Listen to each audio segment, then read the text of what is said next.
Hello, আসসালামু আলাইকুম। আমি মুশফিকুর রহমান নাহিম। আর এটা হচ্ছে আমার সিএসসি 489 এর ফাইনাল প্রজেক্ট সাবমিশনের রেকর্ডেড ভিডিও।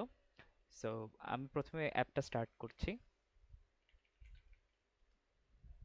আচ্ছা, আমার অ্যাপটা বেসিক্যালি ছিল হচ্ছে মিল ম্যানেজমেন্ট সিস্টেম।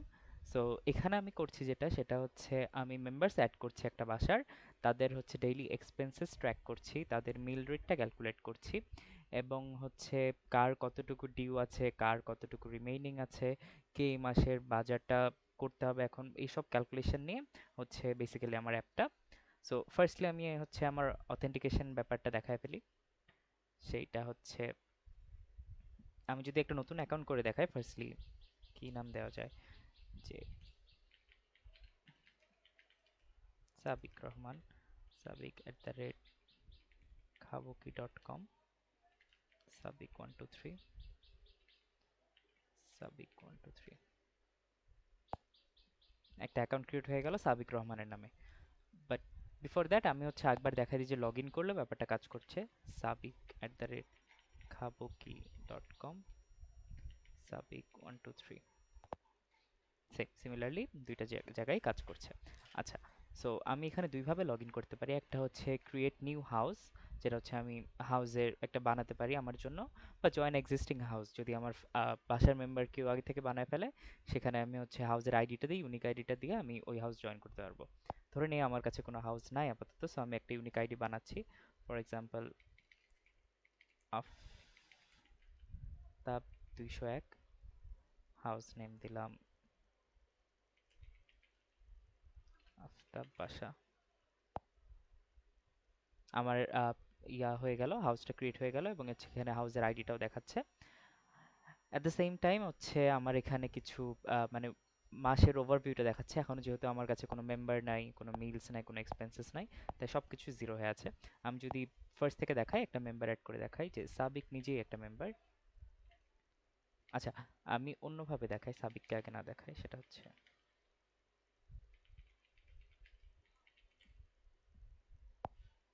আবির নামে একটা মেম্বার অ্যাড হয়ে গেল। সো আমি যদি দেই, এখানে ড্রপ ডাউনে ওর নাম আসবে। আমি ধরি যে আবিক 3 তারিখে হচ্ছে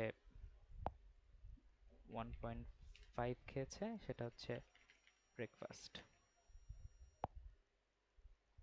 মিল ক্যালকুলেশনটা, মিলটা দেখায় দিল যে সাবি টোটাল মিলস হয়েছে এত, মেম্বার্স আছে একজন, আর আবির খেয়েছে সেই একবেলা।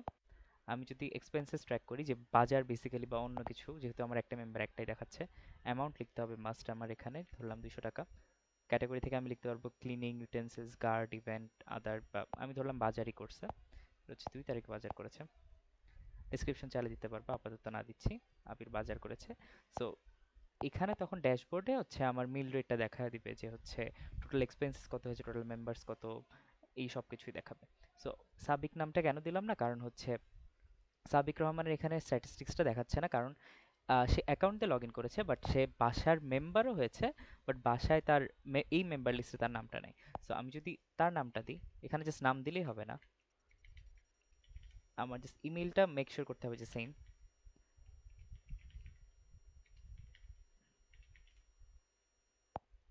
সাবিক রহমান অ্যাড হয়ে গেল। এখন হচ্ছে ওর এখানে স্ট্যাটিস্টিক্স আগে এটা দেখাচ্ছিল না, এখন এটা দেখাচ্ছে। আমি যদি এখানে একটা মিল অ্যাড করে দেখাই, তাহলেই অবশ্যই সাবিক রহমান আসলো, মিল কাউন্ট 1। তখন হচ্ছে ওর প্রোফাইলে হচ্ছে ওর ব্যালেন্স দেখাবে, যে যেহেতু ও কোনো পেমেন্ট করে নাই, ওর এখন 80 টাকা ডিউয়ে আছে। সো দিস ইজ বেসিক্যালি প্রোফাইলে বা এখানে যা যা ছিল, এখানে মেম্বার ব্যালেন্সেস দেখাবে, এখানে টোটাল মিল কস্ট বা সব কিছু দেখাবে। এখান থেকে আমরা কুইকলি অ্যাড মিল বা অ্যাড এক্সপেন্সেস করতে পারবো। মেম্বার্স তো সচরাচর একবারই ইউজ করা হয়, সো মেম্বার্সটা ওভাবে করা হয়, এখানে রাখিনি। আর এখানে একটা ক্যালেন্ডার ভিউ রেখেছি, যে হচ্ছে কোন বেলা হচ্ছে কি করা হয়েছে। এখানে যেমন 2 তারিখে বাজার করা হয়েছে, মিল খেয়েছিল সাবিক এবং বাজার করেছে আবির 3 তারিখে, এই সব কিছু মানে ক্যালেন্ডার ভিউ করে রেখেছি আমি এখানে। সো বেসিক্যালি এটা গেল হচ্ছে কোডিং পার্ট, সরি অ্যাপের পার্ট। আমি এখানে আরেকটা পার্টও রেখেছি, সেটা হচ্ছে try demo.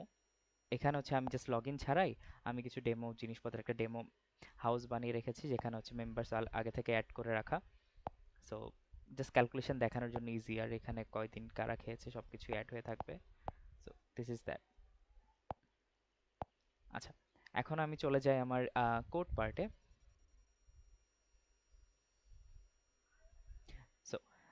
Basically this is the main dot ডাট, যেখান থেকে হচ্ছে আমার সবকিছু কন্ট্রোল করা হচ্ছে, যেখান থেকে আমি থিম সবকিছু কন্ট্রোল করেছি।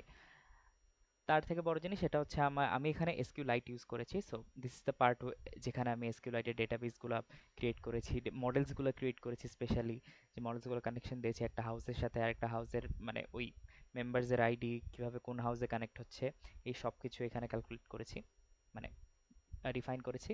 দিস ইজ দ্য পার্ট যেখানে আমি আমার মেইন ক্যালকুলেশনগুলো করেছি। ফর এক্সাম্পল এই যে অ্যাপ ডেটা সার্ভিস যেটা, সেখানে হচ্ছে আমি আমার যত ধরনের হচ্ছে কি বলে এটাকে ম্যানেজমেন্ট ছিল, যে যে দেখানোর ম্যানেজমেন্ট, সেগুলো করেছি। যেমন স্টেট ম্যানেজমেন্টের জন্য আমি প্রোভাইডার প্যাটার্ন ইউজ করেছি। তারপর আমি বিভিন্ন লজিক্স ইউজ করেছি, যে আমার ইয়ার জন্য ক্যালকুলেশন লজিক্স, সেগুলো হচ্ছে এখানে আছে।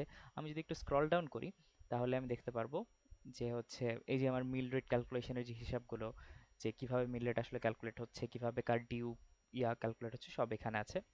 অথেন্টিকেশন সার্ভিস, যেখানে হচ্ছে আমি user log in log out দেখাইলাম, ডেমো লগ ইন যে অপশনটা রেখেছি, সেইখানে সেই জিনিসগুলো হচ্ছে সব করে রেখে দিয়েছি, যে ডেমো লগ ইনের জন্য যে ডেমো ইউজার খাবো কি, জাস্ট এই টিয়া দিয়ে হচ্ছে এই বেসিক ইমেল আর পাসওয়ার্ড দিয়ে লগ ইন করে ওই যে আমাকে ডেমো একটা হাউসে নিয়ে যাচ্ছিল, সেই জিনিসগুলো রেখেছি। স্ক্রিনস, যে হচ্ছে আমি জাস্ট সবগুলো স্ক্রিন আমি আলাদা আলাদা করে এখানে রেখেছি। লগ ইন স্ক্রিন এটা রেজিস্ট্রেশন স্ক্রিন, ক্যালেন্ডারের জন্য এই স্ক্রিনটা দেখাচ্ছে, এক্সপেন্সেস স্ক্রিন, হোমের জন্য একটা ড্যাশবোর্ড স্ক্রিন ছিল, আর একটা ছিল হোম স্ক্রিন। ড্যাশবোর্ড স্ক্রিন এই দুইটা হচ্ছে দেখাচ্ছি। হাউস সিলেকশন স্ক্রিন, যে প্রথমে যেটা হাউস ঢোকার জন্য এসেছিল সেই স্ক্রিন এটা। মিলসের জন্য সিমিলারলি, যেহেতু আমি টাইম শর্ট, আমি এত কিছু এক্সপ্লেন করতে পারছি না, সো এখানে মিলস অ্যাড করার এটা হচ্ছে মেম্বার স্ক্রিন, যেখান থেকে আমি মেম্বার অ্যাড করছিলাম। এটা হচ্ছে প্রোফাইল স্ক্রিন, যেখানে আমি প্রোফাইল করছিলাম। এইটা স্ক্রিনস গেল। আর এইখানে হচ্ছে এই যে আমি সার্ভিসেসের হচ্ছে ডেটাবেস সার্ভিসের যে মডেলসগুলো এখানে ইম্পোর্ট করেছি, মানে প্রত্যেকটা ডেটাবেসের কীরকম মডেল থাকতেছে, মডেল বলতে টেবিলগুলো আসলে বেসিক্যালি দেখতে কীরকম সেই জিনিসগুলো, যে কোন আইডিটা আছে, বা হচ্ছে আমি টেবিলের কলামসগুলো কী দিয়ে করছি সেই জিনিসপত্র, এই যে হাউসের জন্য যে টেবিল ছিল, মেইলের জন্য, মেম্বারের জন্য, ইউজারের জন্য, এই জিনিসগুলো আমি এখানে করেছি। So this is basically my explanation of the project so far. আচ্ছা, I want to add some more things, সেটা হচ্ছে এখানে হচ্ছে আমি যে হচ্ছে ডিপেন্ডেন্সিসগুলো, যেগুলো হচ্ছে আমি আমার প্রজেক্ট রিপোর্টে দেখিয়েছি, সেই জিনিস ডিপেন্ডেন্সিসগুলো আমি হচ্ছে এইখানে ইম্পোর্ট করেছি। যেমন আমার এসকিউএল ফ্লাইট লাগছিল, আমার হচ্ছে প্রোভাইডার যেটা আমি বলছিলাম সেটা লাগছিল। সো এই জিনিসগুলো আমি হচ্ছে এইখানে ইম্পোর্ট করেছি। অ্যান্ড প্রবলেমস যেগুলো আমি ফেস করছি সেটা আমি বলবো যে হচ্ছে আমার অ্যাপ যেটা ছিল, আমি যদি আমার অ্যাপটা আরেকবার দেখাই। So this is my app, আমি ডেমো লগ ইনে যাই। সো ফার্স্টলি ডিজাইনিং পার্টটা প্রথমে খুবই আনঅর্গানাইজড ছিল, আমি ওয়েবসাইট দেখে যেভাবে বানিয়েছিলাম। So overcoming that was basically, মানে that challenge my creative part আর কি। বেসিক্যালি এটা আহ, আসলে আই নো যে দিস ইজ নট দ্যাট মানে এক্সট্রাঅর্ডিনারি, বাট এই জায়গায় আনতে হচ্ছে আমার ভালোই কষ্ট করতে হয়েছিল। অ্যান্ড দেন দ্য মেইন সমস্যা একটা হয়েছিল, সেটা হচ্ছে আমি যদি লগ আউট করে দেখাই, অ্যান্ড দেন আমার কি ছিল, sabik@gmail.com, sabik123। সো ও সরি, gmail.com ছিল না। সো এখানে কি হচ্ছিল, এখানে হচ্ছে আমার ফার্স্ট যে সমস্যাটা ছিল সেটা হচ্ছে হাউসের সাথে যে কানেকশনগুলো, যে আমি ড্যাশবোর্ডে জাস্ট যেই হাউস যাচ্ছি সেই হাউসই দেখাতে পারবো। ফর এক্সাম্পল, আমি যদি আফতাব হাউসে যাই তাহলে হচ্ছে আমি যে সাবিক আর আবির ক্যাট করেছি ওটা দেখতে পারবো। আমি যদি আমার ডেমো হাউস যেটা যেটা হচ্ছে আমি বানিয়ে রেখেছিলাম, এটা এখানে অবভিয়াসলি অপশন নাই, বাট এই যে ডেমো হাউসে যদি আমি ঢুকি তাহলে হচ্ছে এই যে এই হাউসের যে জিনিসপত্র ছিল এগুলো দেখানোর কথা আসলে, কারণ ইউনিক আইডি দিলে এইটাই আসার কথা। সো এই জিনিসটা আসলে আনা, দিস ওয়াজ ট্যাকলিং, এটা কোনো পার্ট না, বাট দিস ইজ দ্য কন্টিনিউয়েন্সি বা হচ্ছে কনসিস্টেন্সি যেটা বলে, সেটা আনার জন্য। সো এই প্রবলেমগুলো মোটামুটি ফেস করেছিলাম, and up until that it was very good, and I loved working in this project. So thank you so much.